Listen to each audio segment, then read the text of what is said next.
Dans une journée grise qui semblait refléter l'état d'esprit de Laurent Dubois, il se retrouve une fois de plus dans son bureau spacieux mais froidement décoré, symbolisant son existence isolée. En tant que patron de l'entreprise héritée de son père, la routine de Laurent était imprégnée de décisions commerciales cruciales, de négociations sans fin et de réunions interminables avec le conseil. Ses responsabilités pesaient sur lui, non seulement comme des obligations professionnelles, mais aussi comme des rappels constants de sa solitude personnelle. Assis derrière son bureau en acajou, entouré de piles de documents et de rapports financiers, Laurent s'accorde un rare moment de réflexion. La large fenêtre de son bureau offre une vue sur l'horizon gris de la ville, un parfait parallèle à la monotonie de sa vie. Est-ce tout ? Se demande-t-il, sa voix résonnant faiblement sur les murs de la pièce. La solitude de Laurent n'est pas simplement le résultat de ne pas avoir de compagne, c'est un profond manque de connexion familiale. Depuis la mort de son père, qu'il a succédé en tant que patron de l'entreprise, il s'est complètement consacré au travail, laissant peu de place à quoi que ce soit d'autre dans sa vie. La quête du succès et le dévouement aux affaires remplissaient ses journées, mais les nuits étaient marquées par un silence assourdissant que ni la richesse ni les récompenses professionnelles ne pouvaient étouffer. Il se lève, se dirige vers la fenêtre et observe les gens en bas, courant d'un côté à l'autre, plongés dans leur vie et leurs relations. Une pointe de jalousie le frappe, désirant un instant pouvoir être l'un d'eux, libre des entraves d'une existence qui, bien que confortable, semblait de plus en plus une prison dorée. « Est-il trop tard pour moi ?» murmure Laurent pour lui-même, une question rhétorique qui le hante depuis longtemps. Trop tard pour recommencer, pour trouver quelqu'un, pour construire quelque chose qui dépasse les murs de ce bureau. Son téléphone sonne, brisant le bref charme de sa réflexion.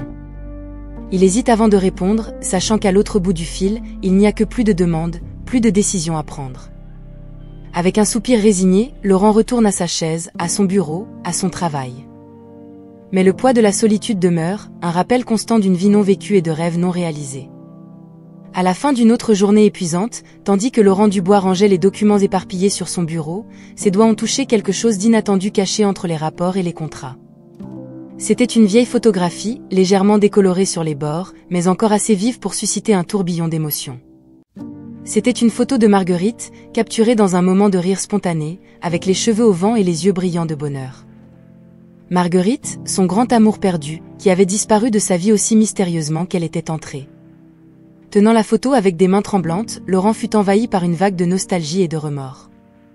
Le souvenir de Marguerite avait toujours été là, un fantôme persistant dans les couloirs de sa mémoire, mais la voir ainsi, si jeune et pleine de vie, raviva des sentiments qu'il avait essayé d'enterrer. Il se souvint de comment ils s'étaient rencontrés, de l'intensité de leur amour, et de la douleur déchirante de sa perte. Le bureau autour de lui a disparu, et pour un instant, Laurent s'est retrouvé de retour à ses jours plus heureux. Ils avaient partagé des rêves, des projets pour l'avenir, des rires et des chuchotements d'amour à l'oreille. Mais alors, sans avertissement, Marguerite était partie, ne laissant que des questions sans réponse et un cœur brisé. Laurent se demandait toujours ce qui lui était arrivé. Pourquoi avait-elle disparu ? Y avait-il quelque chose qu'il aurait pu faire pour l'empêcher ? Ces questions le tourmentaient, une torture silencieuse qui persistait même après tant d'années. Avec la photo de Marguerite entre ses mains, Laurent ressentait le poids du temps perdu, des mots non dits et des moments non partagés. Il s'accorda un moment de faiblesse, un moment pour regretter ce qui aurait pu être et ne serait jamais. « D'où que tu sois, Marguerite, j'espère que tu es heureuse », murmura-t-il à la photo, une larme solitaire coulant sur son visage. Remettant la photographie dans son tiroir, Laurent tenta de se reprendre, mais il savait que cette nuit, comme tant d'autres, serait passée à revivre les souvenirs d'un amour perdu, un amour qu'il n'avait jamais réussi à surmonter malgré ses meilleurs efforts. Et ainsi, enveloppé de souvenirs et de la douce lumière de la lune qui filtrait par la fenêtre de son bureau, Laurent se permit de ressentir, de se permettre de se souvenir, de se permettre de souffrir de l'absence de Marguerite. Dans une matinée grise, typique des hivers doux mais mélancoliques, Laurent Dubois se trouvait sur une route secondaire, loin de la ville et de sa routine habituelle. Le voyage d'affaires qu'il avait mené par ce chemin moins fréquenté était une autre tentative d'élargir son entreprise, mais à ce moment-là, Laurent souhaitait tout sauf les murs de son bureau et les interminables négociations. Alors qu'il conduisait, ses pensées vagabondaient, passant des responsabilités qu'il attendait au souvenir de Marguerite que la photo déterrée avait ravivé. C'est alors qu'il la vit, une figure solitaire au bord de la route, se protégeant sous un parapluie simple, à côté d'une table improvisée avec des bouteilles de lait. Curieux et peut-être cherchant une diversion à ses propres pensées sombres, Laurent arrêta la voiture. Avril, comme il apprendrait bientôt, avait la simplicité de ceux qui connaissaient la vie rurale et la tristesse dans les yeux de ceux qui portaient le poids du monde sur leurs épaules. « Et bonjour » salua Laurent, s'approchant sous la fine pluie. « Et on dirait que vous avez apporté beaucoup de lait aujourd'hui. » Avril le regarda, surprise de trouver un client en cette matinée nuageuse. « Oui, j'espère tout vendre. » « Ce sont des temps difficiles » répondit-elle, une nuance de résignation passant dans ses yeux. Laurent a regardé les bouteilles soigneusement alignées, le lait frais promettant une pureté oubliée dans l'agitation de la ville. « Je vais en prendre quelques-unes » décida-t-il, motivé moins par le besoin de lait que par le désir d'alléger, même momentanément, le fardeau de la jeune vendeuse. Pendant qu'Avril préparait les bouteilles, Laurent ne put s'empêcher de remarquer la force dans sa simplicité, la dignité dans sa lutte. Quelque chose en elle le toucha profondément, peut-être le souvenir frais de Marguerite ou la solitude même qu'il essayait incessamment de combler. « Qu'est-ce qui vous amène ici, à vendre du lait au bord de la route ?» se vit-il demander, une curiosité sincère dans sa voix. Avril fit une pause, pesant ses mots. « La vie, je suppose. Et le besoin de prendre soin de ceux que j'aime. » Sa réponse, bien que simple, portait une profondeur que Laurent reconnaissait très bien. En reprenant la route, avec les bouteilles de lait sur le siège à côté de lui, Laurent ressentit une étrange sensation de destin. Cette brève interaction, cette rencontre inattendue, semblait être un signe, un appel à quelque chose de plus grand. Par instinct, il se fit une promesse silencieuse. Il ferait quelque chose pour Avril, quelque chose de significatif. Il ne le savait pas encore, mais ce geste impulsif serait le premier pas d'un voyage qui changerait sa vie de manière inimaginable. Après cette rencontre au bord de la route, Laurent ne pouvait pas chasser Avril de ses pensées. Il y avait quelque chose chez cette jeune vendeuse de lait, une combinaison de résilience et de vulnérabilité, qui l'avait profondément touché. Peut-être était-ce la quête d'un but plus grand ou simplement le besoin de faire une différence dans la vie de quelqu'un, mais il savait qu'il ne pouvait pas simplement continuer sans agir. Quelques jours plus tard, une idée audacieuse commença à prendre forme dans son esprit. Laurent était sur le point d'assister à une réunion d'affaires cruciale, l'un de ces événements annuels où des contrats étaient conclus et des partenariats renforcés. On savait que la présence de membres de la famille à de tels événements ajoutait une touche personnelle aux négociations, une pratique que Laurent avait toujours évitée, étant donné son statut de célibataire endurci. Mais, et si cela pouvait changer ? Et si, en plus, il pouvait offrir à Avril une opportunité unique qui servirait également ses propres intérêts ? Décidé, Laurent retourna sur la route où il avait rencontré Avril. Elle était là encore, son visage illuminé par la surprise en le voyant approcher. « Avril, commença-t-il, sans détour, j'ai une proposition pour toi. Quelque chose que je crois pourrait être mutuellement bénéfique. » Avril le regarda avec prudence. « Et une proposition ?» répéta-t-elle, clairement intriguée, mais aussi hésitante. « Oui, continua Laurent, lui expliquant la réunion d'affaires et comment la présence d'une famille pourrait influencer positivement les perceptions de ses partenaires. Ce que je te demande, c'est de jouer le rôle de ma fille pour un jour. » La surprise d'Avril se transforma rapidement en incrédulité. « Ta fille ?» répéta-t-elle, sa voix teintée de stupéfaction et d'un soupçon d'humour. Laurent lui offrit un sourire encourageant.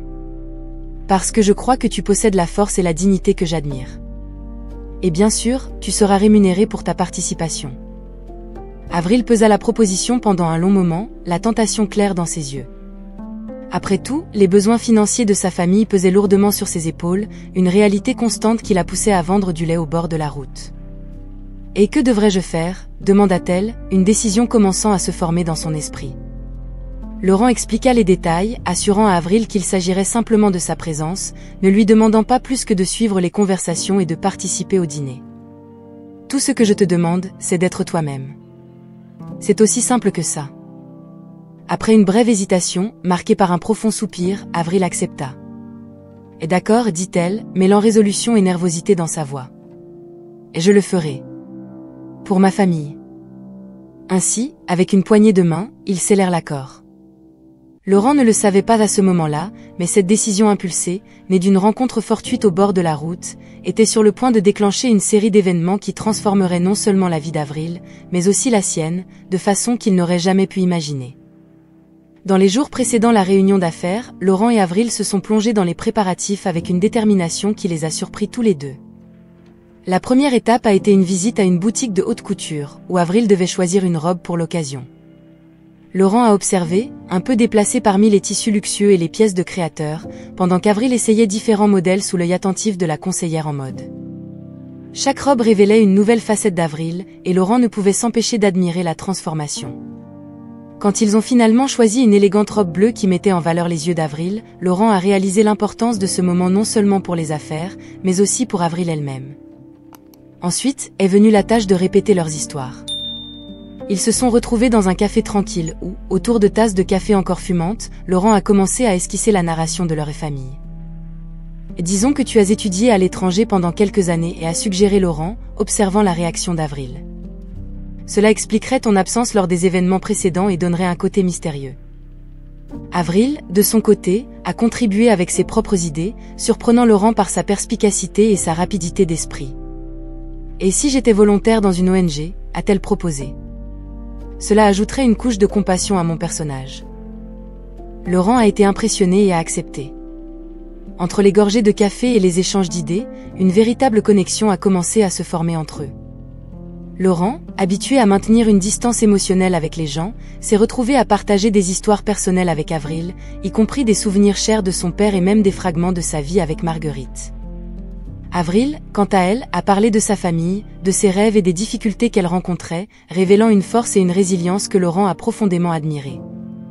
Il était clair que ce qui avait commencé comme une commodité mutuelle évoluait vers quelque chose de plus significatif. Laurent a réalisé que son désir d'aider Avril allait au-delà du simple avantage pour son image dans les affaires. Il a commencé à voir Avril presque comme une fille, quelqu'un dont le bien-être et l'avenir lui importaient réellement. Lorsqu'ils se sont quittés ce jour-là, avec les préparatifs terminés et le grand jour approchant, ils ont tous deux ressenti une certaine réticence à se séparer.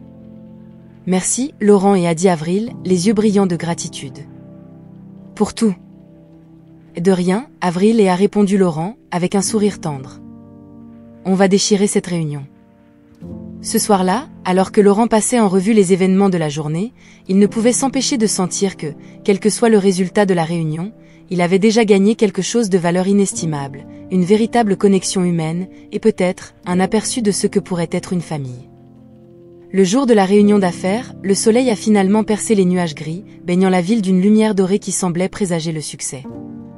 Laurent et Avril sont arrivés sur les lieux de l'événement, un élégant restaurant choisi pour l'occasion, dégageant confiance et une surprenante aisance dans leurs rôles improvisés. Avril, vêtue de l'élégante robe bleue qu'ils avaient choisie ensemble, rayonnait d'une grâce et d'une dignité qui ne passaient pas inaperçues. Son comportement calme et ses réponses réfléchies aux questions occasionnelles des partenaires de Laurent lui conféraient une aura de maturité et de profondeur. Laurent, quant à lui, jouait le rôle du père fier avec une aisance qui l'étonnait, parlant des exploits de sa fille avec une lueur d'admiration authentique dans les yeux. Les partenaires commerciaux de Laurent, hommes et femmes habitués à décoder les intentions derrière chaque geste dans leurs négociations, semblaient véritablement enchantés par la présence d'Avril. « Votre fille est une jeune femme remarquable, Laurent », commenta l'un d'eux pendant le dîner, un compliment qui fut aussitôt écho par les autres. À chaque sourire partagé, à chaque regard complice entre Laurent et Avril, l'image d'une famille unie et heureuse était renforcée, une vision qui, Laurent le réalisa, plaisait non seulement à ses partenaires, mais aussi à lui-même. Cependant, c'est pendant le café, lorsque les esprits étaient détendus et que la conversation coulait librement, qu'un commentaire anodin déclencha une révélation surprenante. « Et tu as le même regard déterminé que ton père », dit une partenaire, s'adressant à Avril. « Mais je dois dire, tes yeux, il me rappelle quelqu'un. » Avril, prenant Laurent par surprise, répondit avec une sérénité inattendue. « Ma mère disait toujours que les yeux sont le miroir de l'âme. C'est peut-être pour cela que vous voyez quelqu'un que vous avez connu en eux. » Ces mots, simples mais chargés de sens, firent figer Laurent. Pendant un instant, le monde autour de lui disparut, et il se retrouva à regarder Avril non pas comme sa fille fictive, mais comme une jeune femme dont il connaissait à peine l'histoire. Qui était la mère d'Avril ? Serait-il possible ? La réunion se termina par des applaudissements et des félicitations, et les contrats que Laurent désirait tant furent promis. C'était une victoire incontestable, mais alors qu'il accompagnait Avril jusqu'à la voiture, son cœur était lourd de questions non posées et de secrets non révélés. « Et tu étais magnifique là-dedans », dit Laurent à Avril, essayant de cacher la tourmente de ses pensées. « Merci, Laurent », sourit Avril, mais il y avait une ombre d'hésitation dans son regard. Et aujourd'hui était une journée intéressante. Oui, pensa Laurent, intéressante et peut-être transformative. Alors qu'ils conduisaient de retour à la réalité de leur vie séparée, Laurent savait que les prochaines conversations avec Avril devraient aller au-delà des superficiels de leur accord. La révélation surprenante de la réunion avait ouvert une porte qu'il ne savait pas s'il était prêt à franchir, mais il savait qu'il n'avait pas le choix. Dans le sillage de la réunion, alors que les derniers applaudissements résonnaient encore dans la salle et que les partenaires se dispersaient dans des conversations parallèles, un détail infime attira l'attention de Laurent, transformant le succès professionnel en perplexité personnelle. Lors d'un geste banal, alors qu'Avril remettait une mèche de cheveux qui tombait obstinément sur son visage, le tissu de la manche de sa robe glissa un instant, révélant un bracelet fin et élégant à son poignet. Ce n'était pas un bracelet ordinaire. C'était une pièce unique, un serpent en argent avec des yeux en diamant et une langue en ambre, identique à celui que Laurent avait offert à Marguerite il y a des années. La vision du bracelet a interrompu brutalement les pensées de Laurent. Son cœur battait la chamade, non seulement à cause de l'impact inattendu de la réunion, mais aussi à la vue de ce bijou qu'il n'oublierait jamais. C'était une conception unique, commandée par lui comme un symbole de son amour pour Marguerite, un amour qui, malgré le temps et la distance, n'avait jamais complètement disparu de sa mémoire. Laurent a tenté de dissimuler son trouble, mais la rencontre avec Avril après la réunion a été marquée par une tension inédite. « Et Avril, puis-je te demander d'où vient ton bracelet ?» Laurent a demandé, essayant de garder sa voix stable, alors que ses yeux ne pouvaient se détacher de la pièce de joaillerie. Avril, surprise par la question soudaine, a regardé son poignet, comme si elle venait de réaliser l'intérêt que le bracelet pouvait susciter. « Et ce bracelet ? » « C'était un cadeau de ma mère, a-t-elle répondu, sa voix mêlant fierté et tristesse. C'est l'un des rares souvenirs que j'ai d'elle. Les paroles d'Avril ont frappé Laurent comme une révélation. La possibilité que Marguerite puisse être vivante, qu'elle puisse être la mère d'Avril, était quelque chose qu'il n'avait jamais envisagé. Le poids des implications de cette connexion l'a laissé momentanément sans voix. Et il est très beau et a réussi à dire Laurent, forçant un sourire alors que son esprit travaillait frénétiquement. Les questions se sont accumulées, chacune apportant avec elle une cascade d'émotions, espoir, peur, joie et un profond sentiment d'incertitude. La découverte du bracelet a non seulement ravivé les espoirs et les doutes de Laurent sur le destin de Marguerite, mais a aussi jeté une nouvelle lumière sur sa relation avec Avril. Ce qui était autrefois un partenariat pratique et temporaire semblait maintenant être chargé de significations beaucoup plus profondes et personnelles. Laurent savait que les réponses qu'il cherchait ne seraient pas trouvées à ce moment-là, ni même ce jour-là. Mais une chose était sûre, le chemin à venir promettait de révéler des secrets depuis longtemps gardés, et il était déterminé à le suivre, où qu'il le mène. Dans les jours qui ont suivi la réunion d'affaires, Laurent s'est retrouvé pris dans un tourbillon d'émotions et de questions sans réponse, toutes tournant autour du bracelet qu'Avril portait. L'image de ce bijou, si unique et chargé de significations personnelles, ne le laissait pas en paix, ravivant la flamme d'un passé que Laurent pensait avoir laissé derrière lui. Déterminé à trouver la clarté au milieu du chaos de ses pensées, Laurent savait que la prochaine étape inévitable était de confronter directement Avril sur l'origine du bracelet. La rencontre a été fixée sous prétexte de discuter des résultats de la réunion, mais tous deux savaient qu'il y avait des questions plus profondes et personnelles en suspens. Lorsqu'ils se sont revus, l'air entre eux était chargé d'une tension palpable, mêlée d'attente et de crainte pour ce qui allait suivre. Laurent n'a pas perdu de temps, dirigeant la conversation vers le sujet qui pesait le plus sur son cœur. Et Avril, le bracelet que tu portais l'autre jour, tu as dit que c'était un cadeau de ta mère. Peux-tu m'en dire plus sur elle ? Laurent a demandé, sa voix tremblante révélant la profondeur de son anxiété. Avril hésita, un regard de conflit passant dans ses yeux. Pendant un instant, Laurent craint d'avoir franchi une limite, mais ensuite Avril soupire, comme si elle prenait une décision intérieure. Ma mère, elle est décédée quand j'étais très jeune. Mais elle m'a laissé ce bracelet, et quelques histoires sur mon père, commence Avril, sa voix basse et chargée d'émotion. Laurent écoute, chaque mot d'Avril nourrissant l'espoir et la peur qui se battent en lui. Et qu'est-ce qu'elle t'a dit sur ton père ? Demande-t-il, presque sans oser respirer. Avril croise le regard de Laurent, une détermination ferme prenant forme dans son expression. Elle m'a dit qu'il était un homme bien, qu'il l'aimait beaucoup. Mais que des circonstances indépendantes de leur volonté les ont séparés avant ma naissance. Elle n'a jamais dit son nom, mais elle m'a laissé le bracelet comme un souvenir de lui. Les paroles d'Avril frappent Laurent comme un coup, apportant une clarté dévastatrice. Le bracelet, l'histoire d'amour interrompue, les circonstances mystérieuses entourant la disparition de Marguerite, tout s'emboîte d'une manière que Laurent n'avait jamais imaginé possible. Et Avril, tu penses que je pourrais être ton père ? Demande Laurent, la question surgissant de quelque part profond et caché en lui. Avril regarde Laurent, les yeux brillants de larmes non versées. Et je me suis toujours posé la question. Mais je n'étais pas sûre, jusqu'à ce que je te rencontre, avoue-t-elle, la voix tremblante de l'ampleur du moment. En cet instant, le monde de Laurent s'effondre et se reconstruit. La révélation qu'Avril est sa fille, le fruit de son amour avec Marguerite, est à la fois choquante et profondément transformative.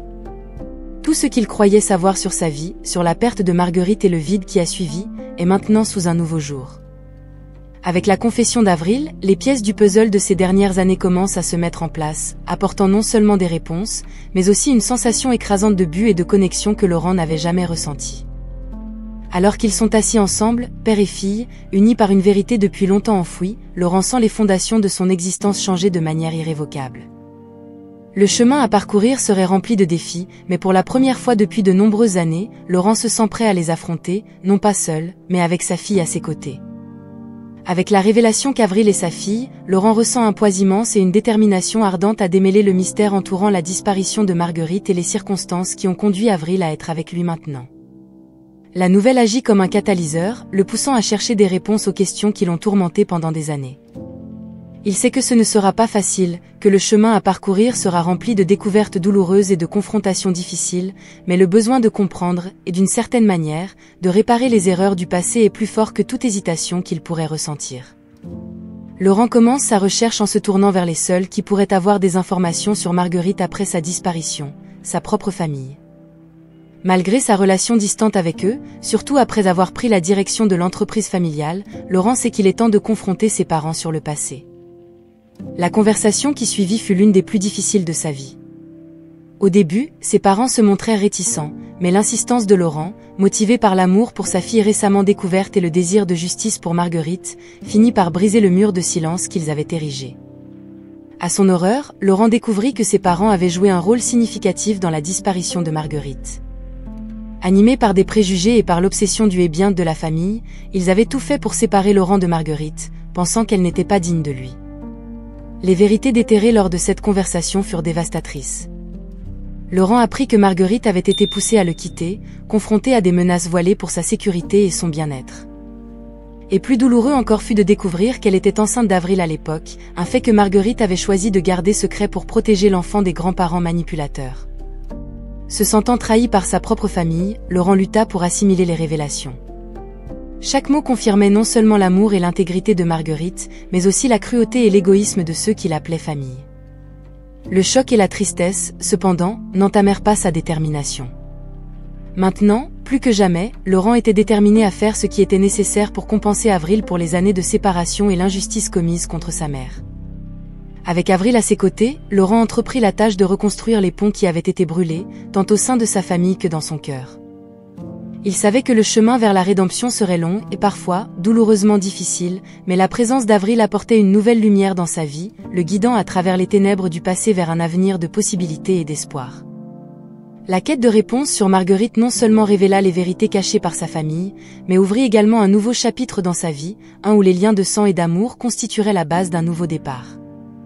Après les révélations choquantes sur le rôle de sa famille dans la disparition de Marguerite, Laurent se retrouva à un carrefour émotionnel. La colère et la trahison qu'il ressentait envers ses parents luttaient en lui avec le désir de pardonner et de tourner la page. Au cœur de ce tourbillon émotionnel se trouvait Avril, sa fille, dont l'existence avait éclairé des parties de sa vie qu'il croyait perdues à jamais. Aux côtés de Pénélope Patrice, la femme qui avait élevé Avril avec dévouement et amour, ils commencèrent à tisser les fils délicats d'une nouvelle relation familiale. Laurent invita Pénélope et Avril chez lui, un geste symbolique mais important, ouvrant les portes de sa vie et de son cœur. C'était un environnement qui, jusqu'alors, reflétait la solitude et l'isolement de Laurent, mais qui se remplissait maintenant de rires, de conversations et de l'énergie régénérante d'un nouveau départ. Pénélope, avec sa sagesse et sa compréhension, servit de pont entre Laurent et Avril, les aidant à naviguer dans les complexités de leur nouveau rôle. Pendant cette période, Laurent s'engagea à connaître Avril, non seulement comme sa fille, mais comme la personne incroyable qu'elle était devenue malgré les adversités. Ils partageaient des repas, se promenaient ensemble, et lors de soirées paisibles, parlaient de Marguerite, Laurent racontant à Avril l'amour qui les avait unis et Pénélope partageant des histoires sur le courage et la bonté de Marguerite. En même temps, Laurent luttait avec ses sentiments envers ses parents. La déception et la douleur qu'il ressentait pour leurs actions étaient profondes, mais il reconnaissait aussi la complexité des relations familiales et la difficulté de naviguer à travers les attentes et les pressions sociales. Avec l'aide de Pénélope, devenue une confidente et une conseillère, Laurent entama le lent processus de réconciliation, non seulement avec ses parents, mais aussi avec lui-même. La reconstruction des liens familiaux fut ponctuée de moments de joie et de défis, chaque petit progrès célébré comme une victoire. Laurent, dans un geste d'engagement envers sa nouvelle famille, organisa une cérémonie symbolique où il officialisa son rôle de père d'Avril, lui promettant amour, protection et la liberté d'être qui elle voulait être. Pénélope, honorée et reconnue comme faisant partie de cette famille, scella l'engagement avec sa bénédiction, émue par la tendresse et le respect dont Laurent faisait preuve. Ce nouveau départ n'effaça pas les douleurs et les pertes du passé, mais offrit à Laurent, Avril et Pénélope l'opportunité de construire quelque chose de beau à partir de leurs cicatrices. Unis par l'amour et le souvenir de Marguerite, ils affrontèrent l'avenir avec espoir, sachant que, ensemble, ils étaient plus forts et capables de surmonter tous les défis que la vie leur réservait. Alors que Laurent, Avril et Pénélope tissaient les liens de leur famille nouvellement formée, un dernier élément du passé de Marguerite refit surface, apportant avec lui un mélange douloureux de tristesse et d'éclaircissement. Poussé par le besoin de comprendre pleinement l'histoire de Marguerite et de clore le cycle des questions sans réponse, Laurent se plongea dans une quête profonde de vérité qui avait été cachée pendant des années. Ses investigations le menèrent à une découverte dévastatrice. Marguerite n'avait pas simplement disparu de son propre chef. Elle avait été contrainte de s'éloigner par ses parents, qui l'avaient menacée de conséquences sévères si elle continuait sa relation avec Laurent et apportait la honte sur la famille Dubois. Marguerite, se retrouvant isolée et sans soutien, prit la décision la plus difficile de sa vie, disparaître, emportant avec elle le secret de sa grossesse. Laurent fut bouleversé d'apprendre que, après avoir donné naissance à Avril, Marguerite succomba à des complications lors de l'accouchement, laissant sa fille aux soins de Pénélope, une amie proche qui avait promis de protéger l'enfant à tout prix.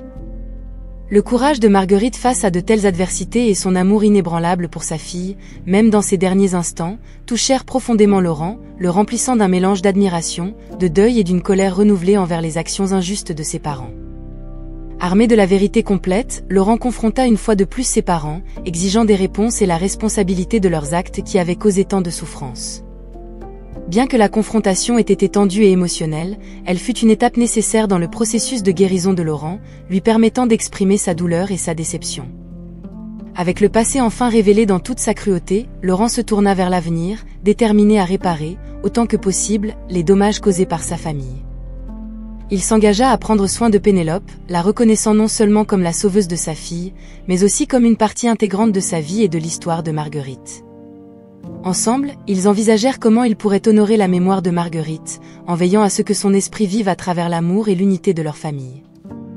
Pour Avril, Laurent a promis d'être le père qu'elle aurait dû avoir depuis le début, lui offrant son amour inconditionnel, son soutien et la promesse d'un avenir plein de possibilités.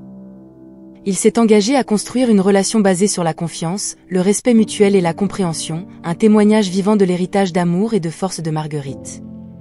Ce chapitre de révélation et de rédemption a marqué un nouveau départ pour Laurent, Avril et Pénélope. Ensemble, ils ont formé une famille non définie par les liens de sang traditionnels, mais par l'engagement partagé de surmonter les douleurs du passé et de construire un avenir rempli d'amour, de respect et de joie.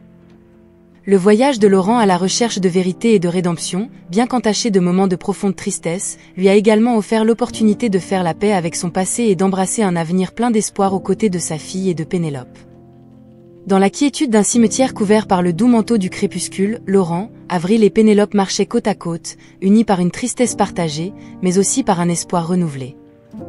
Ils se sont approchés de la tombe de Marguerite, un endroit que Laurent avait souvent visité seul auparavant, mais qu'il affrontait maintenant accompagné de sa fille et de Pénélope, les deux personnes qui étaient devenues sa famille non seulement à travers la douleur, mais aussi à travers l'amour inconditionnel. Ensemble, ils ont déposé des fleurs sur la tombe, chaque pétale étant un symbole de l'amour et du souvenir qui continuait à fleurir dans leur cœur. Laurent, regardant le nom gravé sur la pierre tombale, ressentit une vague d'émotion.